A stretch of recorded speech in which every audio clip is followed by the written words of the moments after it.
business. You know, he always knew what he wanted to do. You know, most Death Row sessions, no one really knew what was going to happen. And a lot of the songs, especially like with Daz, a lot of that stuff is just, and Snoop was just made up in the studio. You know, the beat was made. The only time I can ever remember a song by the Dog Pound planned out was when we did, what's that one song? These Days You Better Be Strapped. Ain't nobody.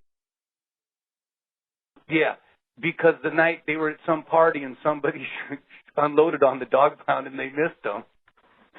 So they were all fired up. They all came in. They were going to, and I was like, so to me it was funny because I'm like, wow, these guys actually have a plan what they're going to do today. So that's how that song came about. But definitely Dre, because everything he did was good. And if it wasn't good, if he was doing a beat and it wasn't happening, I'll never forget this, man. He'd say, put every track and record. And I'd be like, okay. He said, I'm going to erase it. I'm like, are you sure you want to erase this? He's like, yeah. I said, okay. So there must have been 20 beats where he just like kind of gave up on it and said, fuck it, and erased it, and then started over. You know, Dre with Death Row, you know, of course, Quick, because, you know, he was such a perfectionist. He was somebody you could always learn something from.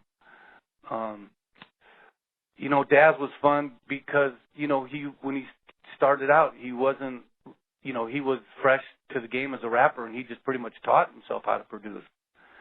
And Superfly was fun because he was a really good musician, and he pounded out some really good beats.